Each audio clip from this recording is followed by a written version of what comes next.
Welcome back to MLB This Week. It's the independent show that talks all about baseball.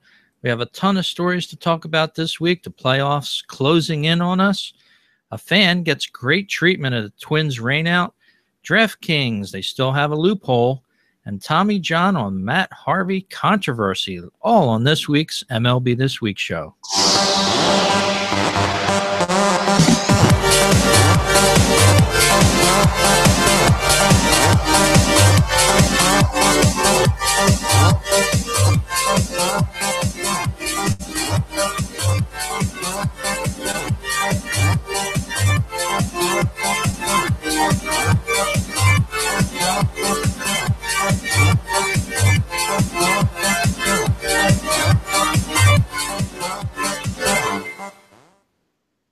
Hello and welcome aboard to this edition of MLB This Week. It's the weekly talk show where we bring all the best stories of baseball and talk about them with you here on the show. My name is Rich. And I'm Gary. And hello, Gary. Only about, 12, 14 days left in this baseball season? Yes, Rich. It's coming fast to an end, and nails are getting short here in New York as we start biting them down to their quick right now with the way things are going with a pennant race here. We'll be happy once the Mets clinch and end this. Magic number is 8 for them, and just a little nerve-wracking right now. I see that St. Louis is already clinched a playoff berth, and so they're in. They can relax. They don't have to worry. But we're still waiting. Yeah, St. Louis on a tear. They've been on a tear all year long.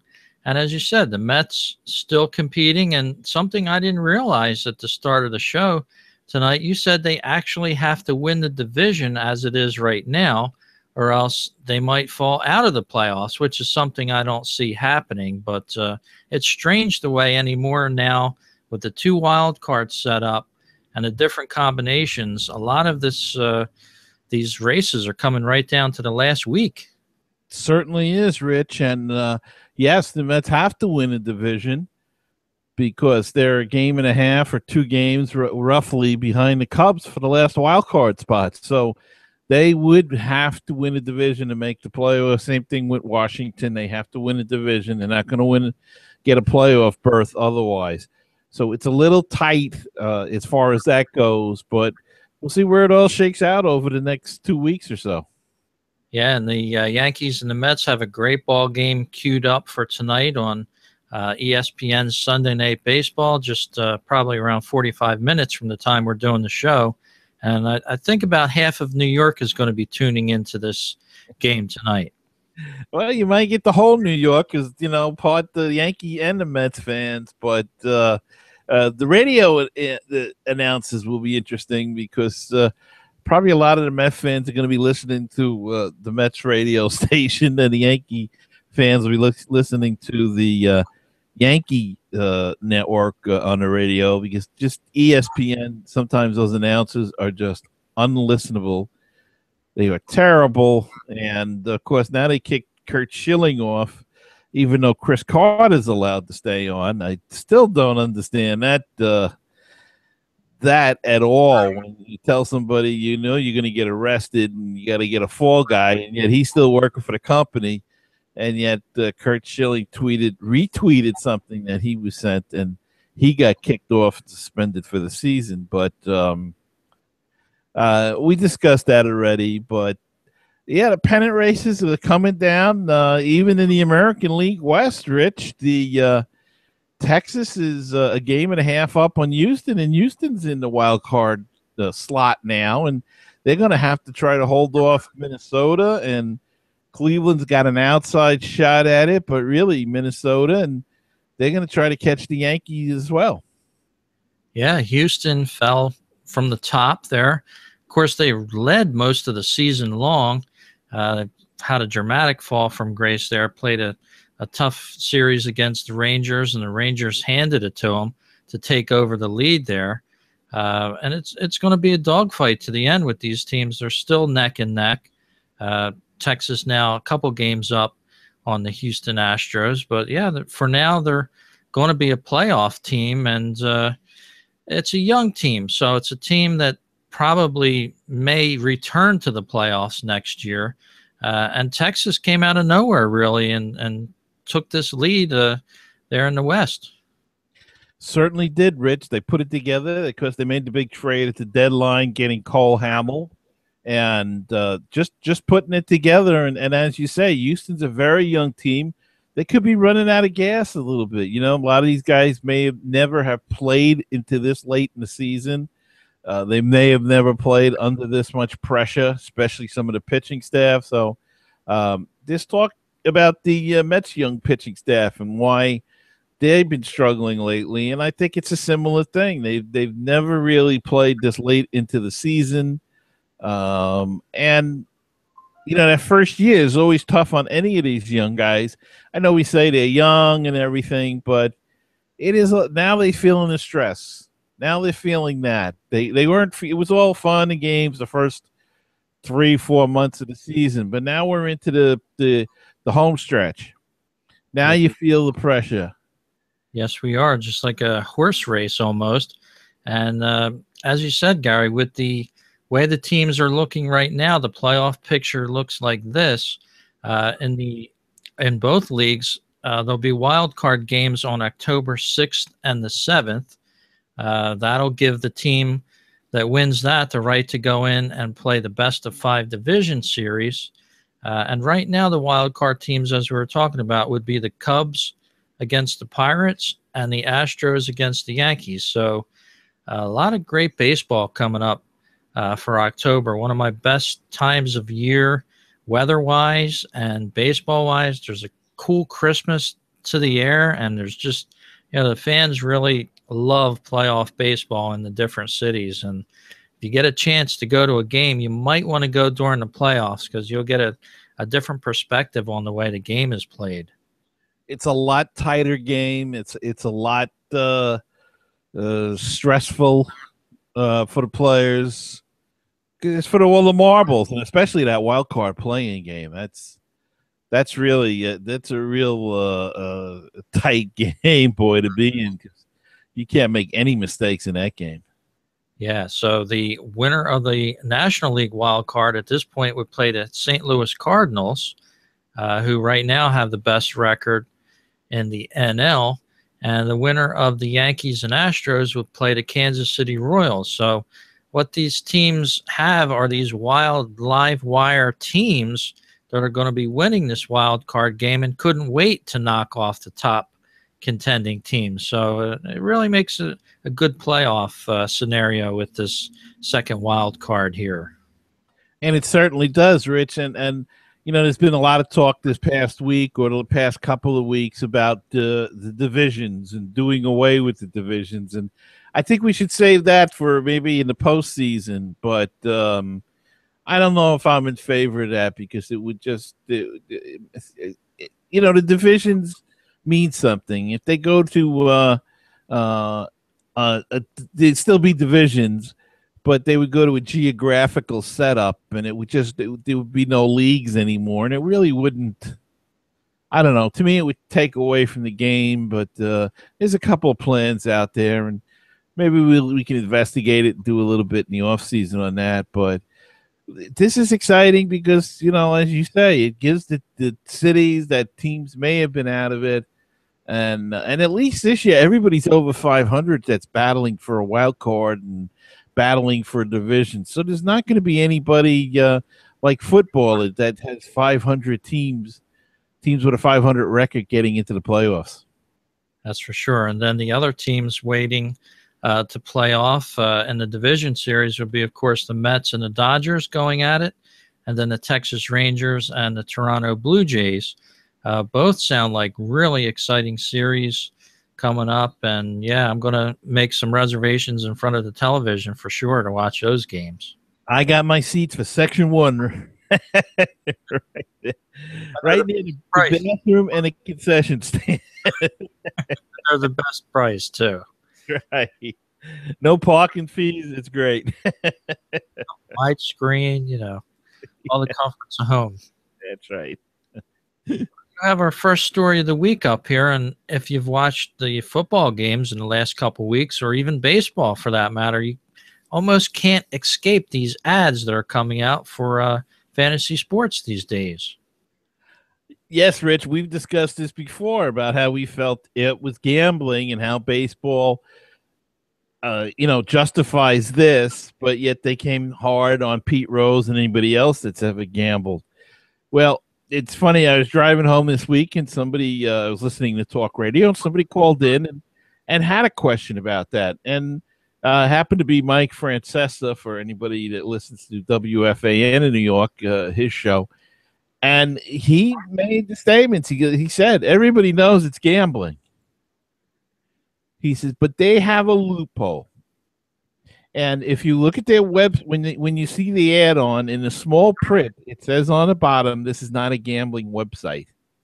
And how they get around that is simply that what you're participating in is not involved with the final score at all. And that is their loophole. So you're gambling on players or performances, but you're not betting on the score of a game, and that is the loophole. It takes it away from being gambling per se, as we would call it. It's gambling, and everybody knows it's gambling, but this is the legal technicality that probably the NFL and the MLB are hanging their hat on, as well as DraftKings and FanDuel. Yeah, absolutely. Anytime that you're investing money to win money, it's gambling. There's nothing else. But one thing that these companies are doing right, they've raised many millions of dollars, and they've spread many millions of dollars around these sports teams, the advertising. You can see them out on the baseball field walls. You can see them on football. And it's a money-making scheme, and it's nothing more than gambling on a large scale. It's sort of like a pari-mutuel. And, yeah, they might have a loophole right now, but I think that some people in Congress are starting to take note. And I think it's just a matter of time where somebody's going to step in and have a problem with this. It's just, and the shame of it all is it's not easy to win on these sites. In fact, it's very easy to lose. The majority of the people are ending up throwing their money. They might as well just throw it down the street and let the wind take it, because they have a better chance of somebody getting money than winning it on FanDuel or DraftKings.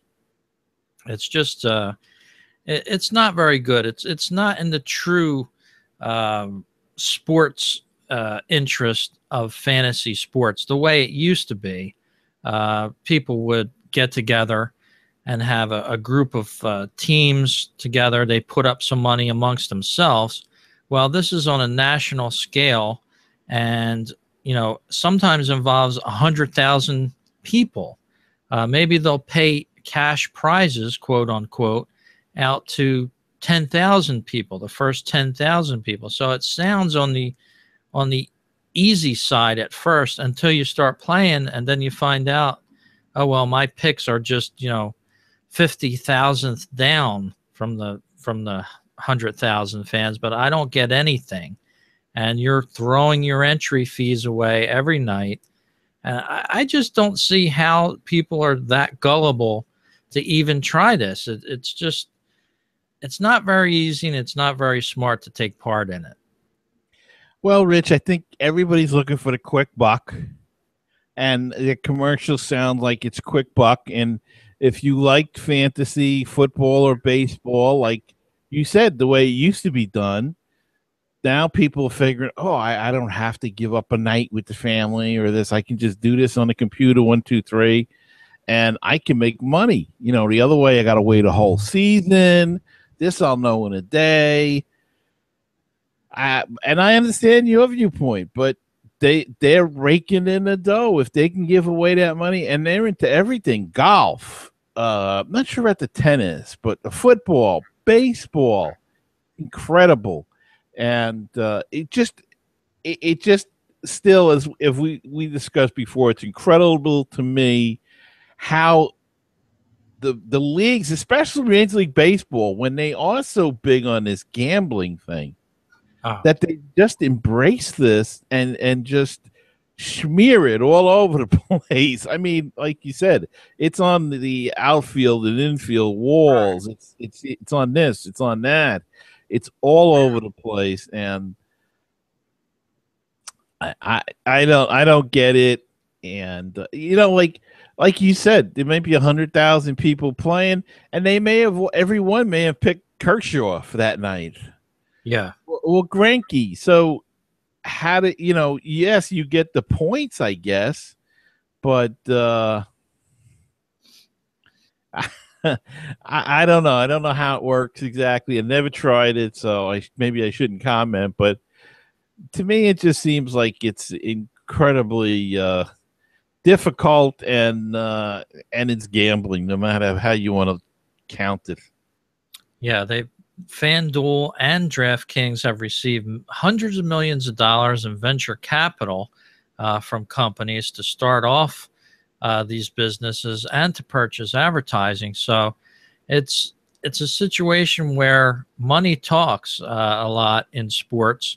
If you've got the money, it's not like a bookie situation, but it's not very far off from that.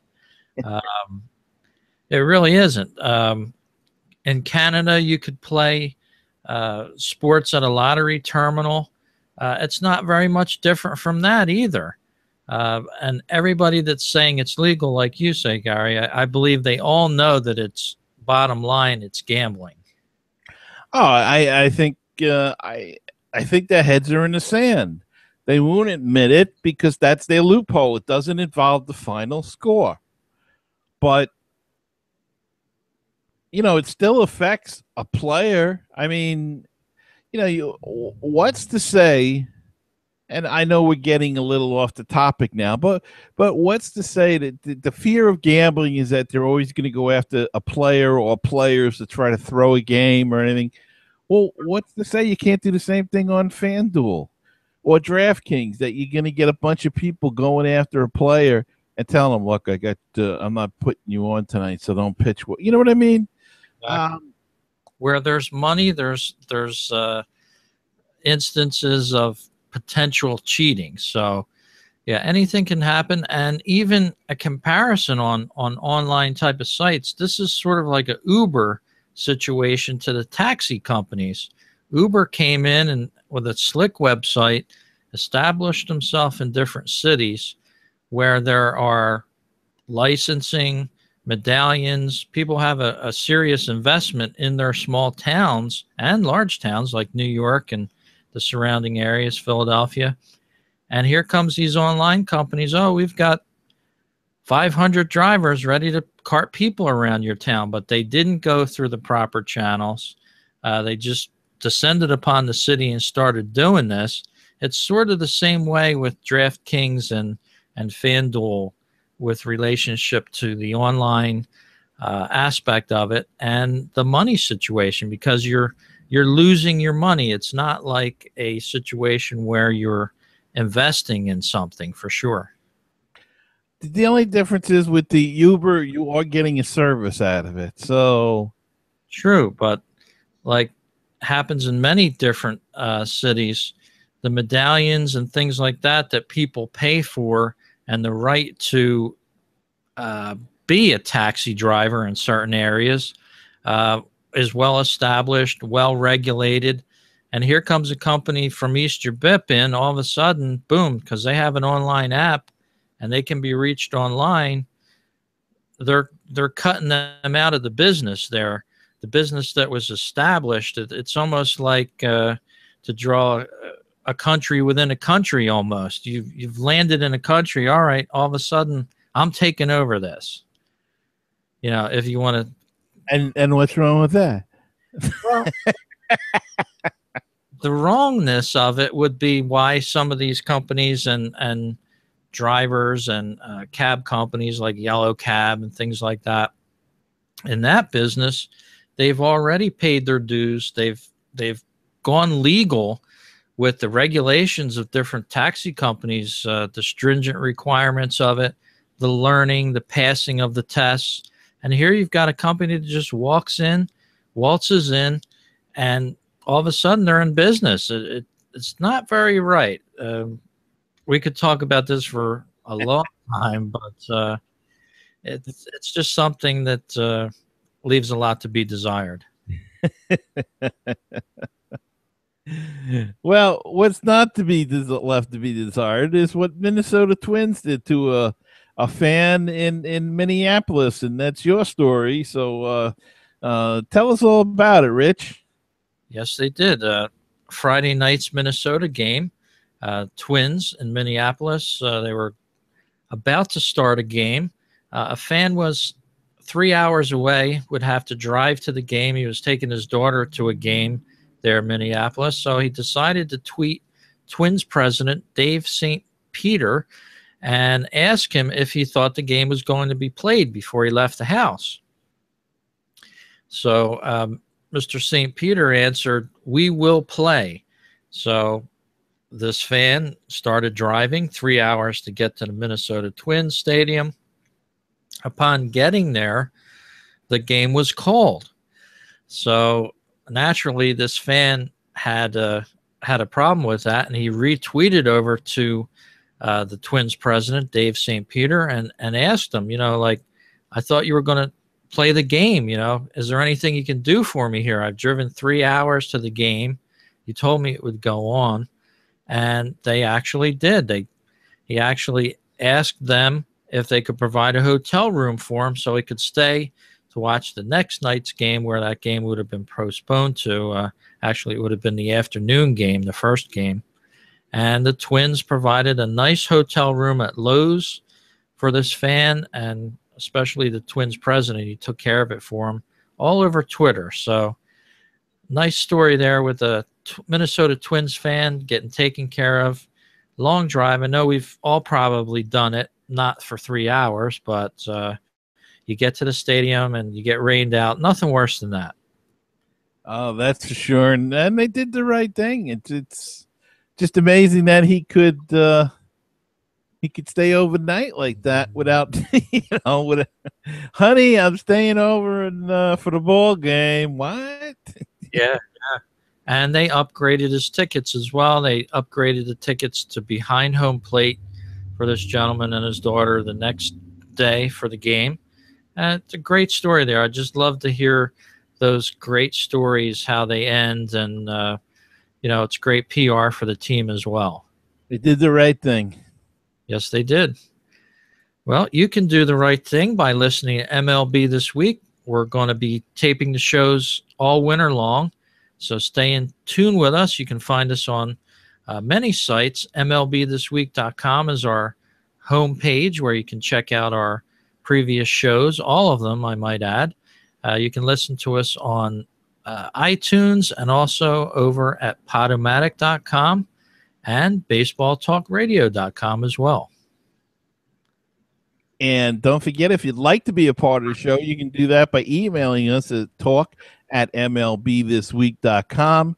And also, if you'd really like to be a patron of the show and a sponsor of the show, go to patreon.com/MLBThisWeek and read about it and see what you can do to help us out there. A couple of bucks a month is all we're really looking for to just to help with equipment and things like that, hosting and all kinds of sort of things like that. So if you like the show and want to help out, that's the place to go. Patreon.com/MLBThisWeek.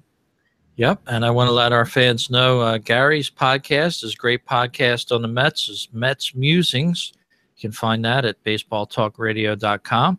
And his last show, he actually was a guest on his own show.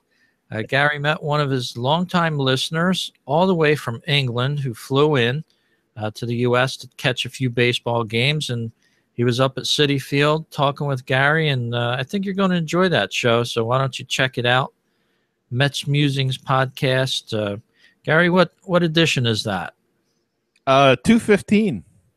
Show 215. So It's got to be a great listen there. Gary being interviewed on his own show by one of his loyal listeners all the way from England. Somebody asked me at work if I had a guest, and I says I have probably the most intelligent guest I ever had on the show, a baseball savant, and my friend said to me, "Oh, it's you." So, he knows you well, then. Knows me well. And next up on the program here, as we were trying to get this done before the big Yankee Mets game here, a rule change coming, and what precipitated this talk of a rule change coming, Gary? Rich, Jung Ho Kang, I hope I got that right, the shortstop for the Pittsburgh Pirates, was hurt this past week in a takeout slide by Chris Coughlin of the Chicago Cubs, and it was a clean slide.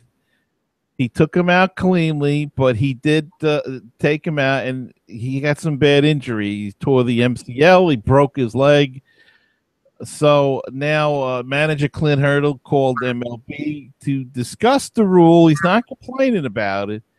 But the rule that currently allows base runners to veer 5 feet from the bag to take out middlemen on double plays.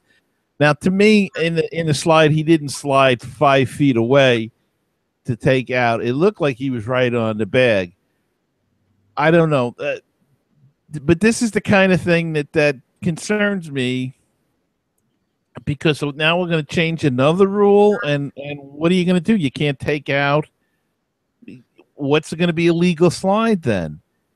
It just seems very strange that they probably going to talk about this now. But yes, the guy got hurt, and I feel bad for him for that. But that's part of the game. They've been doing it for years, and we get the Posey rule at home plate, which really kind of stinks and causes a lot more problems than it's worth. Now you're going to have this. I mean, we have the neighborhood play. These shortstops got to learn to get out of the way. And I was listening to a broadcast, and one of the announcers had a very good point. During the course of the year, a lot of these guys, they'll veer off. They won't slide at the second. So these guys aren't used to breaking up aren't used to being taken out in a double play, and they get lazy. And then now we're fighting for playoff spots. Now the games are serious, and guys are going to go in hard to take you out, and they don't know how to get out of their way. And it's almost like it's another finer point of the game that's being taken away. Guys don't know how to bunt anymore. They don't know how to slide that well anymore. They don't know how to hit and run. And now they don't know how to get out of the way of double plays. And a lot of this I blame on sabermetrics. I happened to watch the movie Moneyball, or part of it, today. And there's a scene there where Billy Beane is telling his players, nobody bunts, nobody steals, nobody hits and runs. You got to just get on base. And I thought, this is why we're losing these finer points of the game. And I know what's going to happen. It's going to shift back to that at some point. Some manager is going to go old school on everybody, and he's going to start bunting guys over, and he's going to hit and run, and they're going to win. And then people are going to say, oh, that's the way we got to go. But, we can't keep changing rules every time somebody gets hurt. It's just,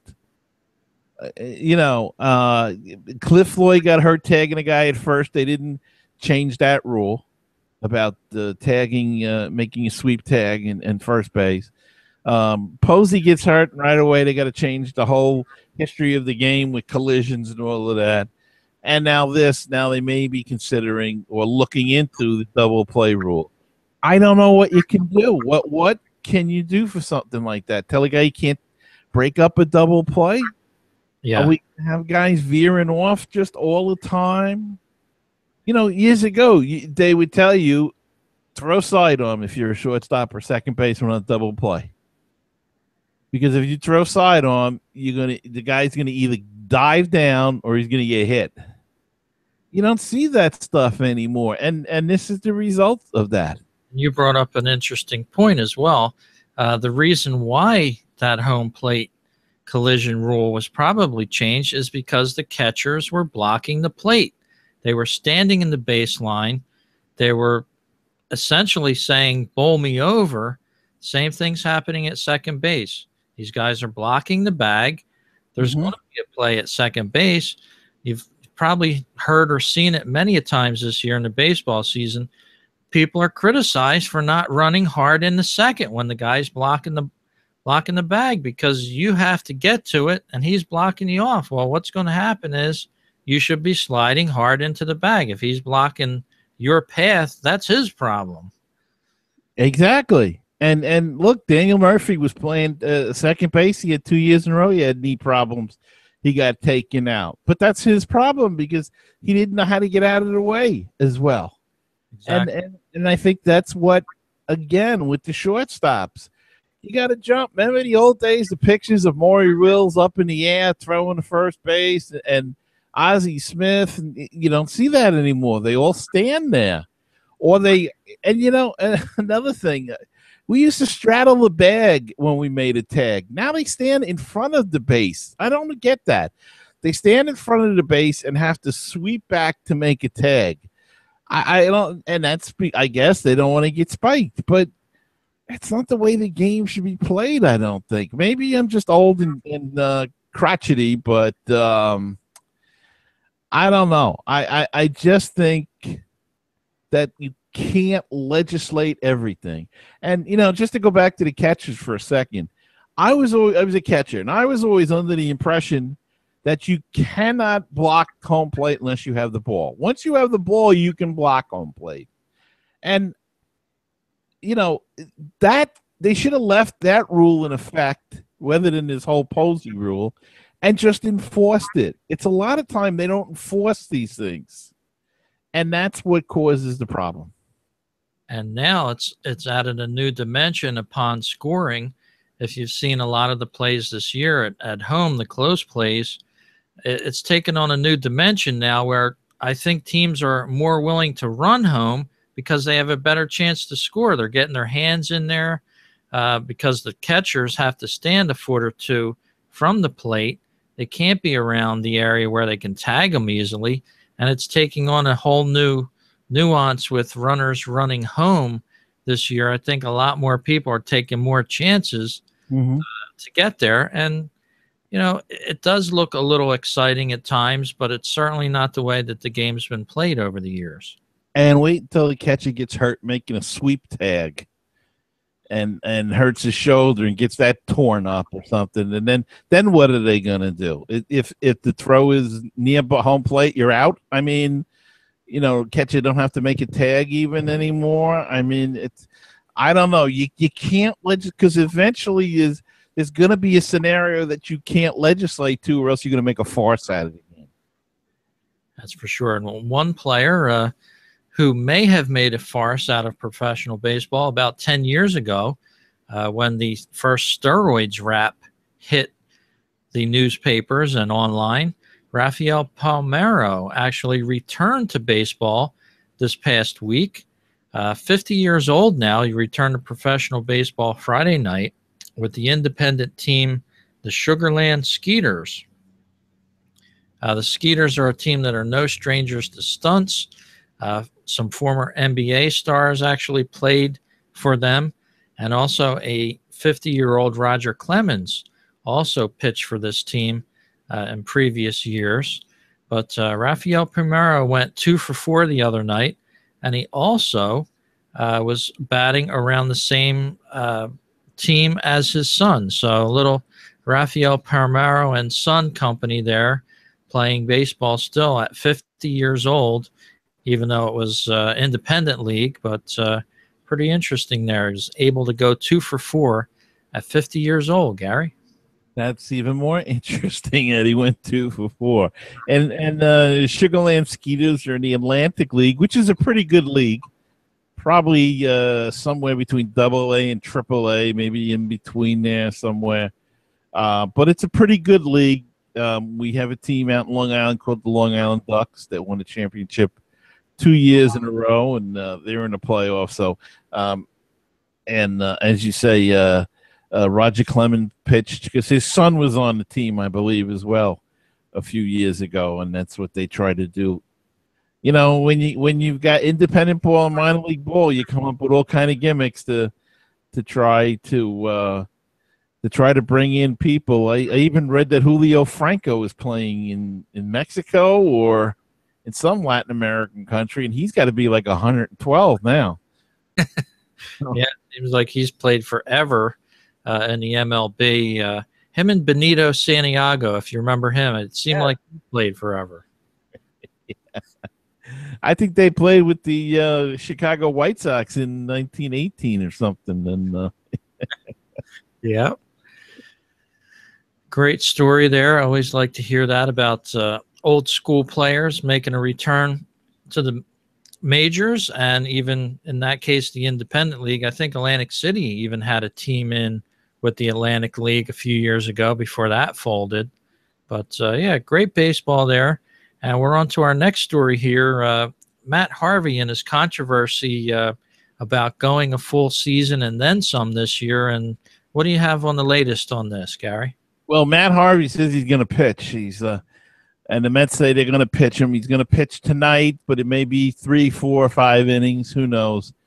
The interesting thing about the whole situation is, and it's been about the innings limit and all of that kind of thing. And Tommy John, yes, the Tommy John, the actual guy who the surgery is named after, he came out this week and in essence said, you got to throw.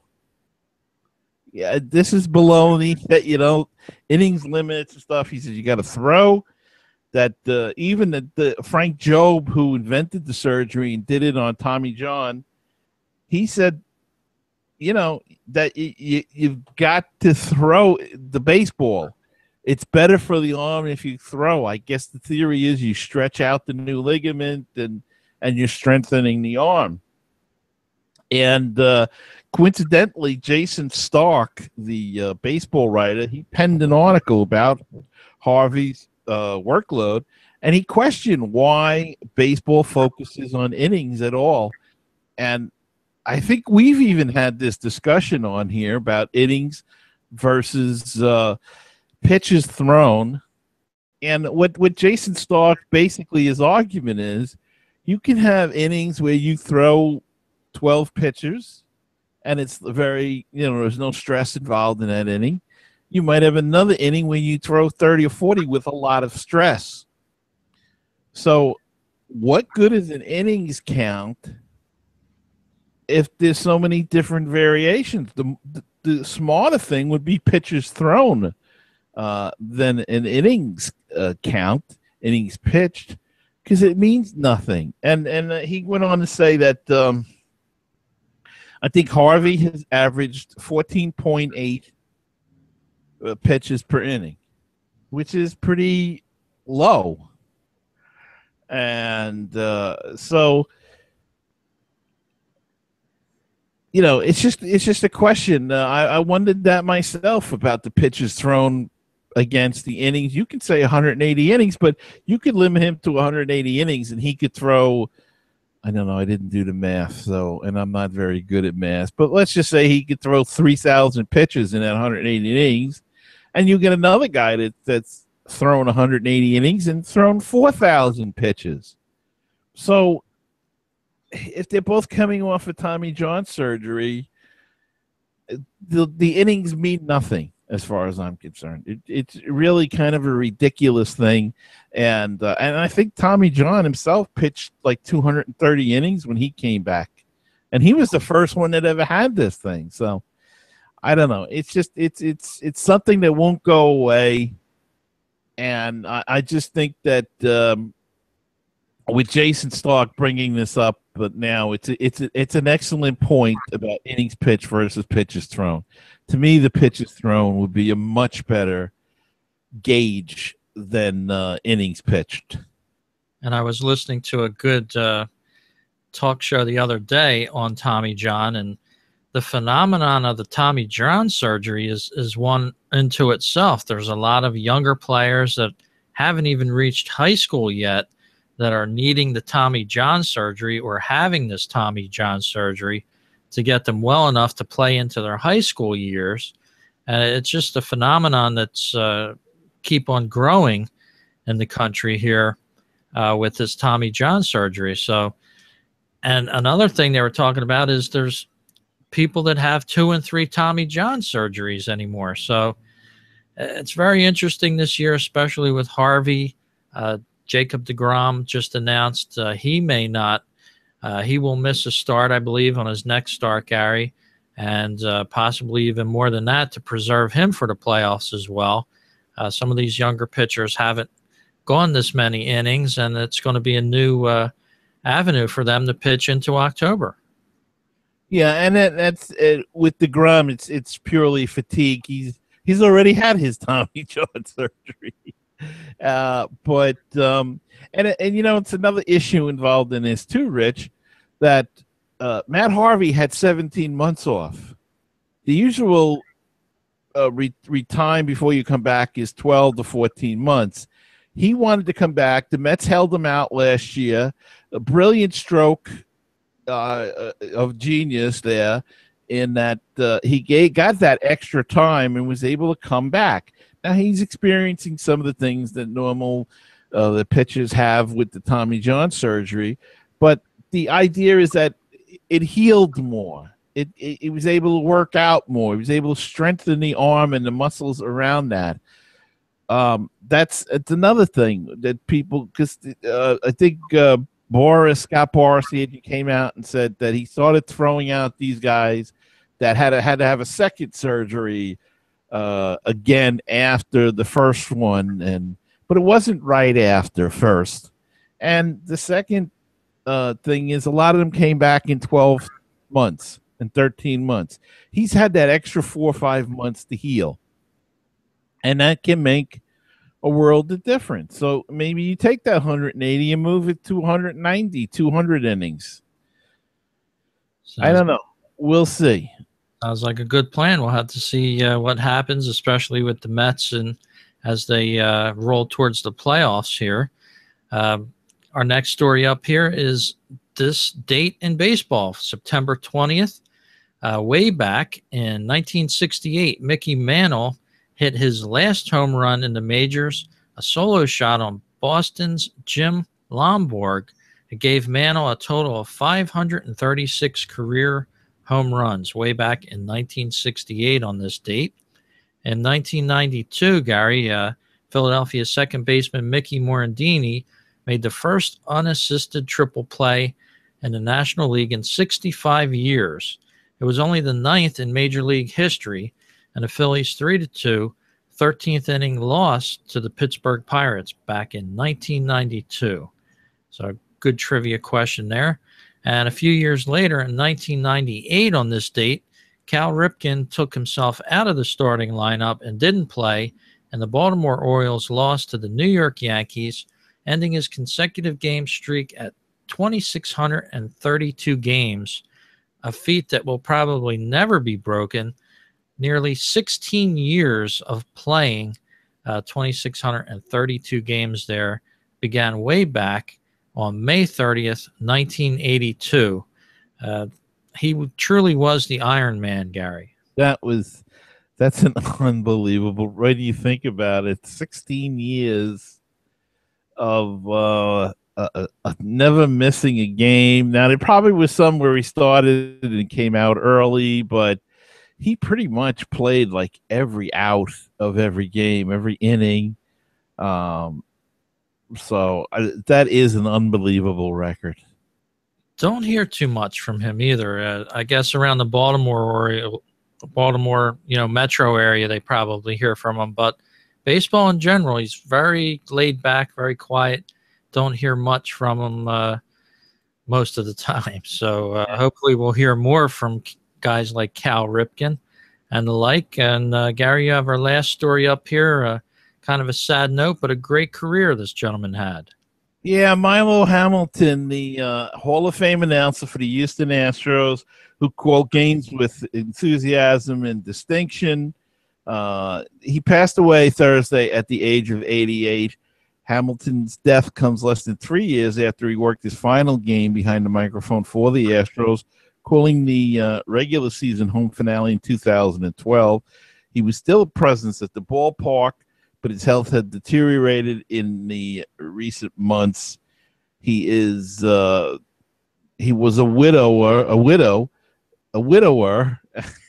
as his wife had passed a few years ago, 10 years ago, as a matter of fact. They were married for 53 years. He survived by a daughter.